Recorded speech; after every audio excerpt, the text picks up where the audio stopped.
அப்ப நீ என்ன பண்றான்? அவன் பிரான்ஸ் ஆக நீர் ரொம்ப திங்குற, கண்ணுக்கு தெரியாம களை போதுறான், நிப்பாட்டான்ட்டான். சீன பன்னிக்கறியை விரும்பி சாப்பிட்டான். 1 கிலோ கறி வர 8600 லிட்டர் தண்ணி தேவைப்படுது. 1 கிலோ கறி பன்னிக்கறி மேசைக்கு வர. வளர்ச்சியை நிற்ப வளர்ப்பதை நிறுத்துறான்ட்டான், இறக்குமதி பண்ணிக்கிறோம்ட்டான்.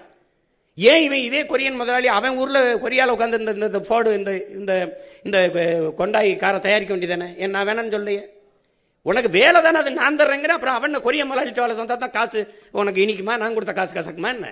உனக்கு என்ன பிரச்சனை? உனக்கு வேலை தானே வேணும், வேலை தானே வேணும். நீ பாலை ஆந்திராவில இருந்து இறக்குது சரி, உனக்கு அவமானம் அல்ல? கறி ஆந்திராவில இருந்து ராஜஸ்தான்ல இருந்து இறக்குறிய, உனக்கு வெக்கம் அல்ல? வெக்கம் அல்ல? ஏன் உனக்கு ஆடுமா? நீ மேய்க்காத, உனக்கு நீ வெளியில போ, உனக்கு மேய்க்க நான் மேய்ச்சிக்கிறேன், உனக்கு என்ன?